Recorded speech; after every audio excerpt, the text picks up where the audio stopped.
Yeah, I'll be talking about P2X, our privacy-preserving decentralized exchange. This is a joint work between me and my co-authors, Carsten, Baum, Bernardo, David.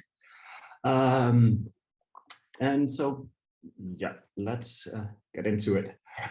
So just a short outline of what I will cover in this talk here today. First, I'll start a bit of introduction about blockchain-based exchanges and how it works so far, and the many problems that have been associated with it.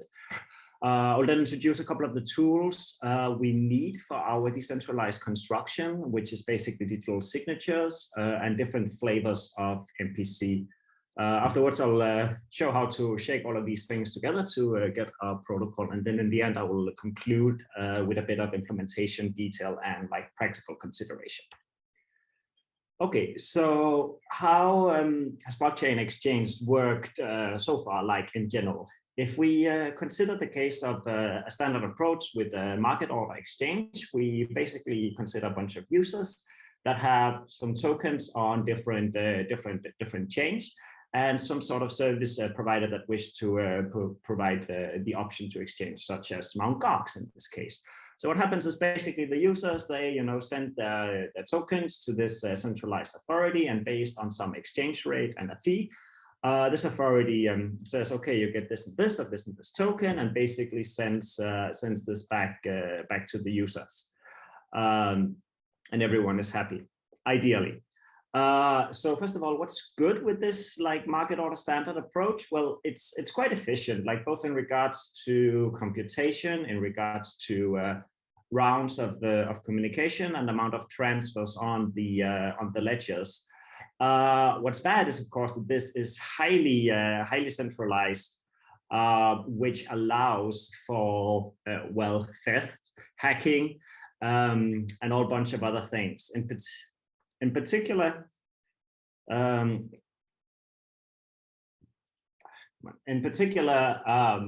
more than $5 billion so far has been stolen by hackers on blockchain-based exchange servers. And because of the inherent pseudonymity of Bitcoin and other cryptocurrencies, it's been very hard to do anything about this.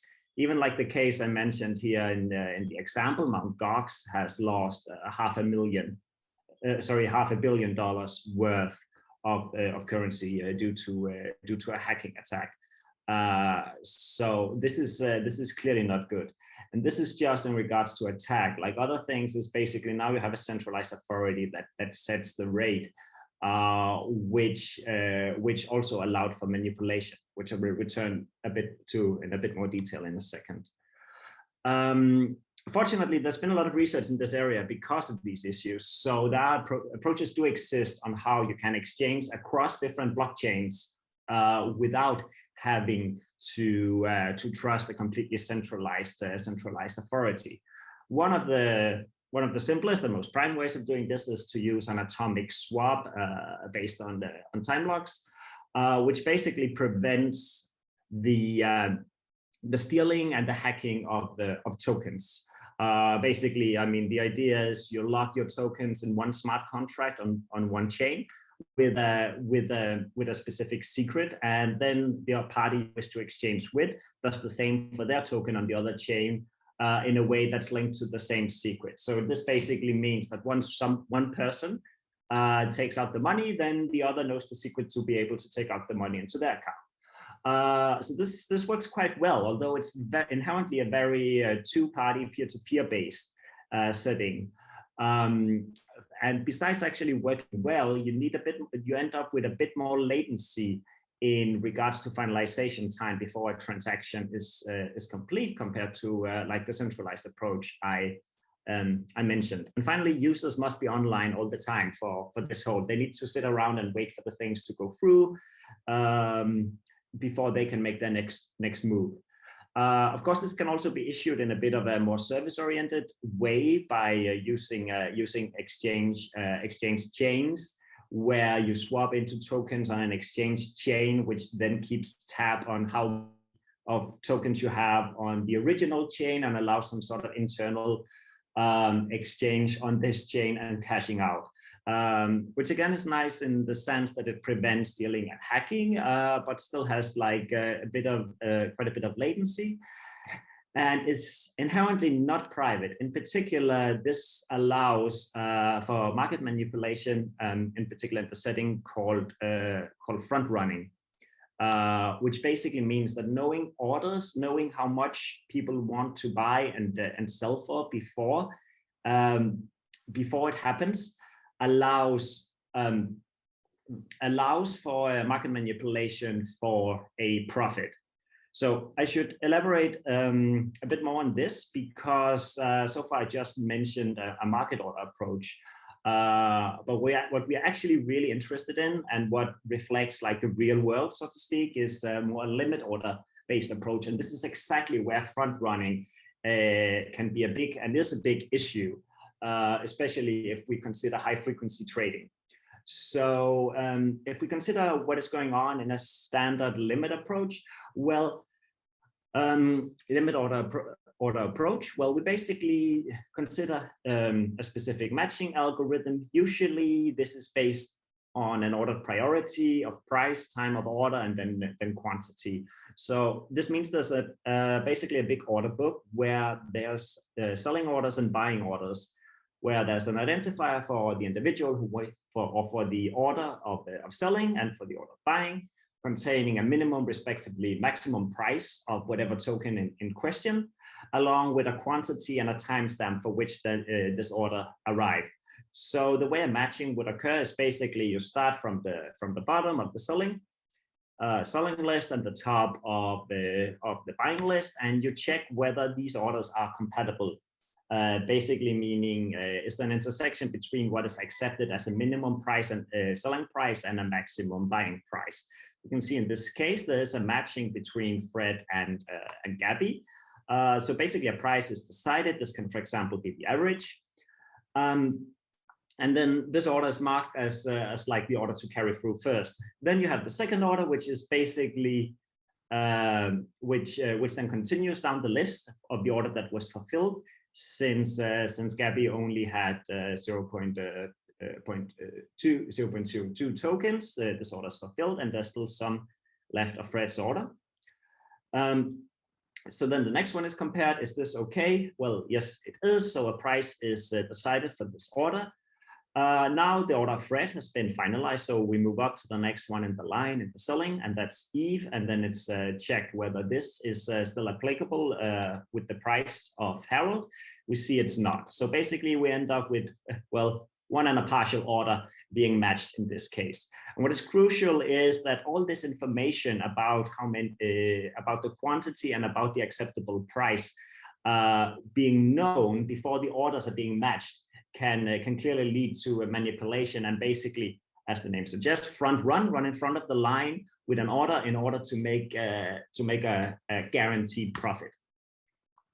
So our goal with all of this in mind is first of all to prevent theft and hacking. Then we also want to prevent front running, and we want to do this in a way that's both user friendly and with a low latency. And like the toolbox we use for all of this is, in the spirit of blockchain, is a sort of decentralization. Okay. So with this in mind, let me just go through the specific tools we are using here for our protocol. The first tool we need is distributed digital signatures, which is basically the same as, I won't go into detail here, it's basically what you expect. It's the same as regular digital signatures, except that the signing key is now shared between multiple parties that constructs a partial signature, which can then be combined into the actual signature. So if you consider the setting where there's a user with a message, the user shares this with a bunch of servers that each have a share of the key. They send back a partial signature, which the user can then combine and pass on to whomever needs to verify this. What is crucial here is that we need this to be compatible with standard schemes. And basically, we need the verifier to be agnostic to whether or not this signature has been constructed in a distributed way or in a regular way. There's a bunch of approaches of how to achieve this using standard schemes such as RSA or ECDSA. and I will not go into any detail with this. The second tool we need is MPC. In particular, we need a flavor of it called outsourced MPC, which is basically just like regular MPC, except the servers that execute the MPC protocol does not have any input or any output.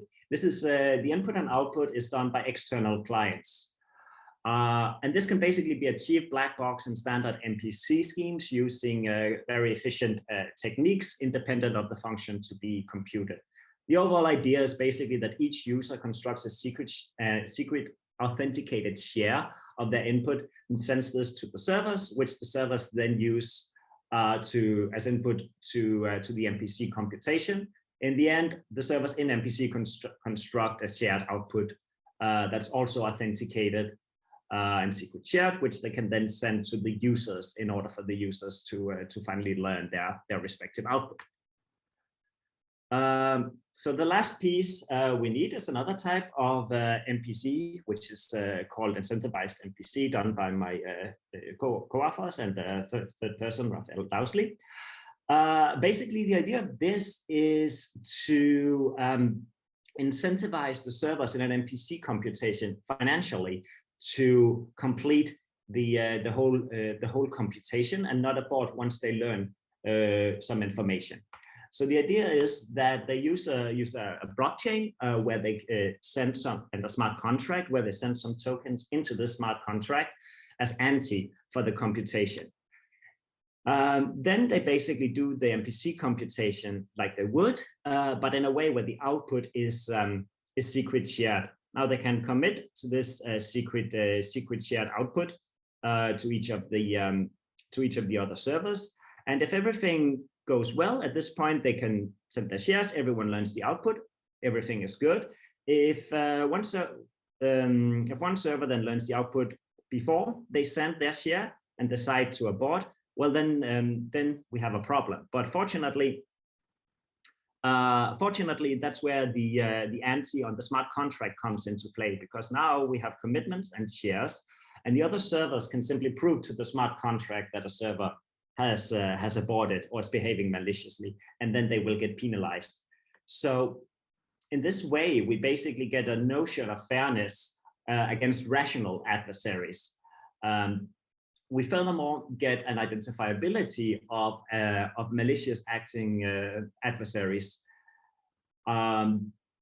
And most importantly, we get a sort of binding between MPC computations and smart contracts, where the privacy-preserving aspects are handled off-chain in the MPC contract instead of on the smart chain itself. Sorry, on the blockchain itself. Okay, so with all of this in mind, let me try to present the idea of our protocol. So basically, first of all, there's a small setup phase where the servers set up an incentivized MPC scheme. So the way they do this is they basically, they first use distributed signatures to generate a public key and shares of secret keys for some ledger we call an exchange ledger, which is sort of a control ledger.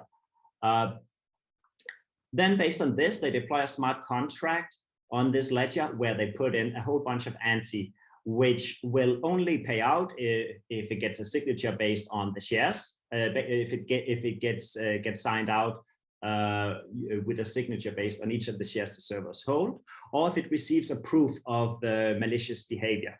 And I will return to what this actually means later. For now, just note that there's every server has put in a bunch of ante, and it's locked nice and safely on this exchange ledger and can only be taken out if all servers collaborate, or if some proof of malicious behavior happens later on. So now what we actually do when we want to do an exchange. For simplicity, let's just consider two parties because I don't have enough real estate on the slides for showing more.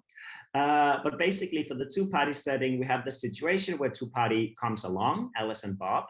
Alice holds some bitcoins on one ledger, and Bob holds some Tether on another ledger. And well, Alice wants some Tether and Bob wants some Bitcoin. So they want to carry out an exchange. of course, here, like this generalizes to a lot of parties, so they don't know. Of course, it's not just a two-person matching and swapping here. So basically, the idea is that each of those parties, they have some addresses or conversely public keys for each of these ledgers where they hold their money and where they want the other tokens to go. Yeah, so the way we start this is basically they each send they each construct a limit order, like I explained earlier, and sends this as input to an outsourced MPC computation to all of the servers. The servers then construct a burner address, a temporary address on each of the ledgers where the parties can transfer their tokens to. This burner address is again controlled in a distributed manner using a distributed signature scheme. So in practice, this will basically almost always be ECDSA. I just showed how this was for Alice. It happened similarly for Bob. And now Alice and Bob can simply transfer their tokens to this burner address. And at the same time, the servers can execute an outsourced and incentivized MPC computation based on the transaction information they got from all the parties. In the end, they find out the order matching, which they then all learn and sign off on. Now, they basically just need to perform a distributed digital signature signing the tokens out of the burner address and into the recipient address. And in conjunction with this, they can also, take a fee depending for performing this this exchange. And once this is done, then basically the exchange has been completed. So this is the case if everything goes well and there's no cheating. So as I mentioned, we put up ante on the exchange ledger in case to prevent any kind to incentivize honesty and basically have a fallback option in case of cheating. So let's consider what happens if some of the servers are acting maliciously. Well, if just one server chooses not to take part in the digital signature to sign the money out of the burner address, well, then the money is basically burned, right? Then they're locked there forever. But if that happens, then we can use the idea of incentivized MPC, where the honest servers or just one honest server sends a claim to the smart contract on the exchange ledger to basically say, hey, I have not heard anything from the other servers. They're acting malicious. Please do something. And then what this exchange ledger will do, this claim will, of course, involve the information and the distributed signatures all the servers have previously agreed on, and will thus contain information about which parties have put in a bunch of ante into the different ledgers. So this exchange ledger will then basically use the ante of the malicious parties to refund the parties whose money basically got burned. If we, on the other hand, consider what happens with a malicious client, well, not a lot, because the client are actually not doing anything interactive in this protocol. They are issuing an order in a one-shot protocol to the servers, and then they're transferring their money to the burner address. Since the money being transferred to the burner address is on the public ledger, the servers can clearly see if that has been done or not. So if it hasn't been done, well, then they just ignore the input of this party that was supposed to transfer the money. So a malicious client really can't do much in this protocol. So what do we get from all of this? If we consider an amortized setting where basically we consider the servers only put up ante once and then continue running flows of the limit order matching, we get a very efficient solution where only 2 sequential transactions per exchange per client is needed. So what I mean with this is that the client needs to transfer the money to the burner address, and then after the computation, the servers must transfer the money from the burner address to the recipient. And this is on par with what's done in the centralized solution. We also, in the optimistic case, when nothing goes wrong, we actually don't need to use any smart contracts at all. All we need is the burner addresses and basically accounts on the blockchains, on the blockchains to exchange from. If we compare this to the atomic swap, well, the atomic swap also only uses 2 transfers or 2 transactions, ideally per client, but there's a latency of actually 3 transactions that must be finalized on the blockchain because the one client must wait for the first client's initial transaction to complete before they can issue theirs. And so you end up with a longer latency in this case than you actually do for our solution. And besides this, in regards to the overhead I mentioned, you also need to issue smart contracts and compute hash digest in these smart contracts. So you have quite a bit more work there. When it comes to security, basically our protocol is secure against the dishonest majority. So we can handle all servers except one being corrupted. We get public verifiability, both of the exchanges actually being written to the chain, and we get proofs of servers that act malicious due to the incentivized MPC. We've proven this secure in the global UC model, and as I mentioned, finally, because the limit order matching is done in MPC, we prevent front running since everything is kept hidden until the end. On top of this, what we actually get, if you consider this in a deployment setting, is we get something that's quite practical, at least from the client point of view, because we can realize this with a very lightweight client, since the client just needs to make 1 transfer of their tokens on a blockchain and then give outsourced input to the MPC. The outsourced input part is very, very lightweight. So this can easily be realized in a browser, like using MetaMask and some JavaScript. So this also means we get an exchange as a service where the clients just pop in, make their transfer to the burner address and send the order, and then they can log off and just wait for the money to get exchanged and come back to them. So we implemented the MPC aspects of this in Fresco, which is a framework for MPC that's implemented in Java. That's based on the speech protocols. We use speech 2K, which is a protocol of speech that works over rings. So 2 to the power of 32 or 2 to the power of 34. And we constructed a limited implementation that that considers a static quantity of tokens to be exchanged. As I mentioned, we only implemented the MPC part to basically give a feasibility result for this. In regards to the threshold ECDSA signatures, we need a flavor with identifiable abort, which has been shown most recently by Gennaro and Goldfeather. Although they're not super efficient, they work, and they are not that they're not going to be that much of a bottlehead, as I will show. Furthermore, the implementation by Gennaro and Goldfeather is not optimized and it's running on the laptop.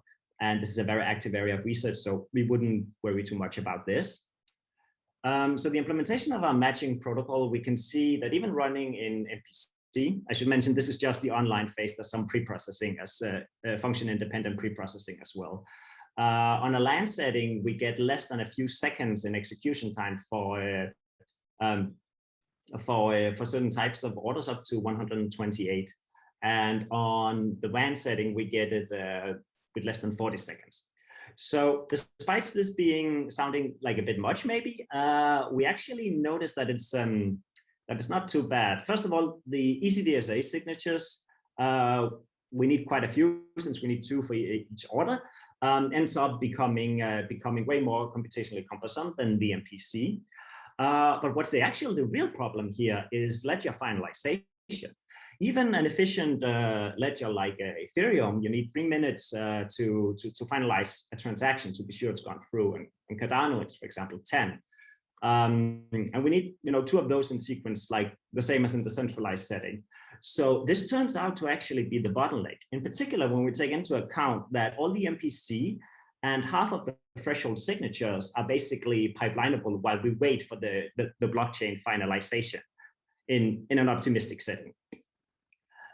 So we actually end up with something that's quite efficient in practice compared to the framework we already have to work with. So basically, just to summarize, we get decentralized exchange without front running based on MPC. We get this in a dishonest majority public verifiability. It's practically efficient. And yeah, that's basically it. Thanks a lot for your time.